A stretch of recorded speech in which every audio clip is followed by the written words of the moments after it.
इसका बैकलैश तो होगा, बिकॉज आपको पता है ऑस्ट्रेलिया इस वक्त काफ़ी सीरियस क्राइसिस का शिकार है। लेकिन सिडनी हमले को पाकिस्तान से जोड़ने की कोशिश सिर्फ भारत नहीं कर रहा, बल्कि इजराइल और अफगानिस्तान भी इस वक्त पाकिस्तान के खिलाफ एक मुनज़्ज़म प्रोपेगेंडा कर रहे हैं। पाकिस्तानी यहां तक कह रहे हैं कि साहब ये हमें बदनाम करने की तुम्हें बदनाम कौन करेगा, तुम ऑलरेडी बदनाम हो। इंडिया में एक फिल्म जो बहुत चल रही है इस वक्त, उसमें भी यही बताया गया है कि पाकिस्तान की तरफ से जो है वो टेररिज्म की गई। अब के लिए वो जो मुंबई अटैक था और कई दूसरे चीजों को वो भारत के लोग कहते रहते हैं। सो आई थिंक वो एक वक्त था कि यहाँ भी कुछ होता था तो लोग समझते थे कोई पाकिस्तानी है या अरब है। मलेशियन टेररिस्ट एबटाबाद से पकड़ा जा रहा है, अबू जुबैदा फैसलाबाद से पकड़ा जा रहा है, एमल कासी डेरा गाजी खान से पकड़ा जा रहा है। ये इस वक्त जो ये इनका संगम है इजराइल, भारत और अफगानिस्तान का, और बहुत जल्द आपको इस वारदात में इसराइल का हाथ भी नजर आएगा।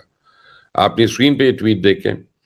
मरियम सुलेमान खेल नामी एक खातून अमेरिका में मुकीम है और वहां तालिबान रजीम के लिए लॉबिंग करती है। अपनी ट्वीट में दावा कर रही है कि बहुत जल्द कुछ बड़ा होने वाला है। जैश ए मोहम्मद का हेडक्वार्टर पाकिस्तान में, लश्कर तैयबा पाकिस्तान में। तो ये कौन लोग थे? क्या ये टेररिस्ट नहीं थे? मुंबई अटैक्स में जो बंदा अजमल कसाब पकड़ा गया वो कहाँ का था?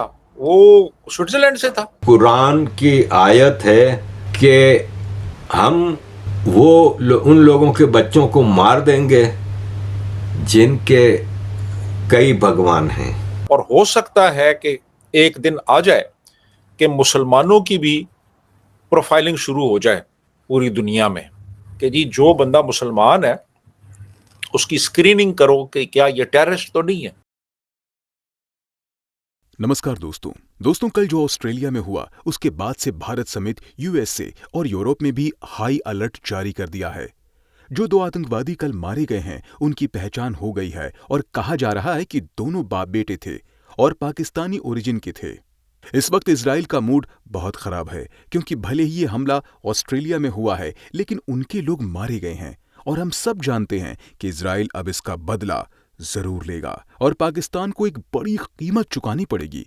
यह हमला बिल्कुल वैसा ही था जैसा आज से ठीक 6 महीने पहले पहलगाम में हुआ था। बिल्कुल उसी तरीके से धर्म के आधार पर यह मास किलिंग की गई है और आतंकवादी भी काफी ज्यादा ट्रेंड लग रहे थे। भारत कई सालों से दुनिया को ये बताते आ रहा है कि दुनिया के किसी भी कोने में कोई भी आतंकवादी हमला हो उसके ताने बाने बिल्कुल पाकिस्तान में ही आकर मिलते हैं। जिस दिन दुनिया ये बात समझ जाएगी उस दिन इस दुनिया में शांति भी आ जाएगी। इसी टॉपिक पर चलिए आगे इस वीडियो को देखते हैं। चैनल को सब्सक्राइब और वीडियो को लाइक करना ना भूलें।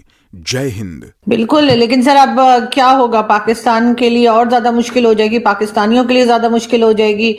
पहले ही काफी लोग जो है वो कहते हैं कि भाई नाम हमारा पहले ही खराब है। आपने देखा कि जैसे अभी रिसेंटली इंडिया में एक फिल्म जो बहुत चल रही है इस वक्त, उसमें भी यही बताया गया है कि पाकिस्तान की तरफ से जो है वो टेररिज्म की गई। अब के लिए वो जो मुंबई अटैक था और कई दूसरे चीजों को वो भारत के लोग कहते रहते हैं। तो अब उनका नैरेटिव जो है वो ज्यादा मजबूत हो जाएगा, वो ज्यादा स्ट्रांगली बता सकेंगे कि हाँ जो टेररिज्म की जा रही है या जो होती है उसमें ज्यादातर पाकिस्तानी ही होते हैं।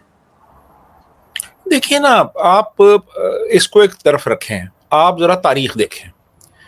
तारीख में आपको पता चलेगा कि मलेशियन टेररिस्ट एबटाबाद से पकड़ा जा रहा है, अबू जुबैदा फैसलाबाद से पकड़ा जा रहा है, एमल कासी डेरा गाजी खान से पकड़ा जा रहा है, यूसुफ रमजी इस्लामाबाद से पकड़ा जा रहा है,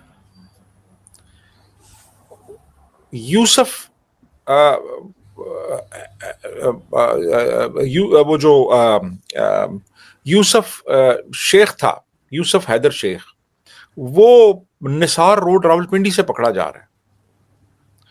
और Osama bin Laden, most wanted terrorist of the world, वो एबटाबाद से पकड़ा जा रहा है। जैश ए मोहम्मद का हेडक्वार्टर पाकिस्तान में, लश्कर तैयबा पाकिस्तान में। तो ये कौन लोग थे? क्या ये टेररिस्ट नहीं थे? मुंबई अटैक्स में जो बंदा अजमल कसाब पकड़ा गया, वो कहाँ का था? वो स्विट्जरलैंड से था या वो न्यूजीलैंड से था? तो बहरहाल देखे ना, एक लिंक तो बन रहा है ना इन सब लोगों का, ये कहाँ से पकड़े गए और कहाँ पे इन्होंने पनाह ली हुई थी। तो मेरा ख्याल है कि आप देखेंगे कि कहीं ना कहीं से, यानी लंदन मेट्रो बॉम्बिंग्स हों या न्यूयॉर्क के टाइम्स स्क्वायर पे क्रैकर्स किसी ने चलाए हों या कोई पेरिस या जर्मनी में कोई दहशत गर्दी हुई हो, कोई ना कोई कहीं ना कहीं से जाके लिंक मिल जाता है यहां से। तो आप मुकम्मल तौर पे आप इस बात को झुटला नहीं सकते कि हमारे यहाँ इन लोगों को पनाह भी दी जाती है, इनकी परवरिश भी की जाती है, इनकी तरबियत भी की जाती है और उसमें आइडियोलॉजी को भी इस्तेमाल किया जाता है और नफरत को परवान भी चढ़ाया जाता है।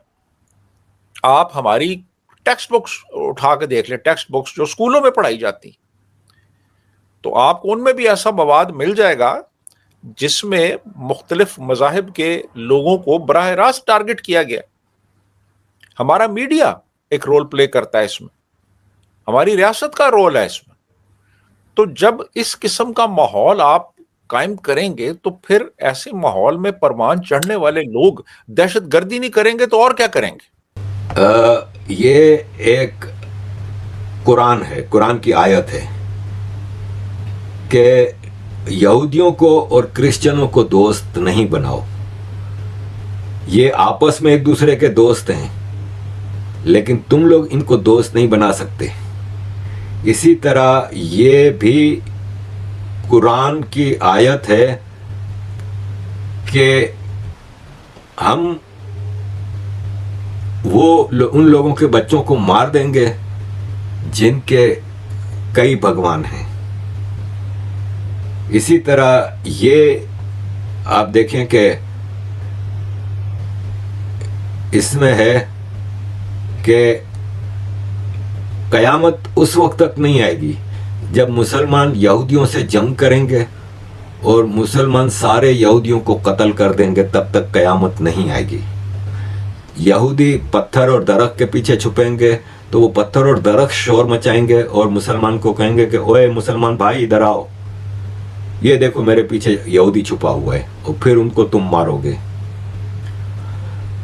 अजीज दोस्तों, ऐसी कई कहानियां हैं, ये नफरत भरी जाती है। मैंने पहले भी कई बार कहा है, आज वापस कह रहा हूं कि मदरसे में 4 साल के बच्चे को जब डाल के ये चीजें सिखाई जाती हैं और पहला सबक हमें ये दिया जाता है कि तुम मुसलमान हो, तुम अल्लाह का शुक्र अदा करो कि तुम मुसलमान हो, बेहतर हो दूसरों से, अफजल हो दूसरों से, बरतर हो दूसरों से, अच्छे हो दूसरों से।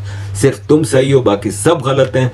और फिर अगला मैसेज ये होता है कि अब ये तुम्हारी ड्यूटी है कि उनको, जो नॉन मुस्लिम हैं, उनको अपनी गुमराही से निकालो और उनको मुसलमान बनाओ। और फिर जो मौलवी वहां पे आपको जो जन्नत के नज़ारे दिखाता है, अगर आपने एक नॉन मुस्लिम को मुस्लिम कर दिया तो आप पे जन्नत अफजल हो गई, आप जन्नत में मस्त जाएंगे चाहे आप पूरी जिंदगी गुनाह करें। उसको फिर कई मौलवी इस तरह बढ़ा चढ़ा के कहते हैं कि आपका पूरा खानदान आपके साथ जन्नत में जाएगा। फिर जन्नत का नक्शा दिखाया जाता है कि आप लेटे होंगे, शराब की नहर है, दूध की नदी है, शहद की नदी है, दुनिया के सारे अच्छे फल और सब चीजें हैं, खाते पीते रहो। और 100 आदमियों की सेक्सुअल पावर होगी, 72 हूरें लाइन लगा के खड़ी होंगी। ऐसा नक्शा खींचा जाता है। और आपको ना टॉयलेट आएगा, आप खाते रहोगे, ना टॉयलेट आएगा, ना कुछ करना पड़ेगा, और आप सेक्स पे सेक्स करते रहोगे, और 100 आदमियों की पावर के साथ आप सेक्स करोगे और वो प्रेग्नेंट नहीं होगी। टोटल इलॉजिकल चीजें, लेकिन ऐसा अंधा किया जाता है इन लोगों को। तो फिर आप ये जो सिडनी में हुआ वो, और क्या एक्सपेक्ट करोगे आप इनसे, मुझे ये बता दें आप।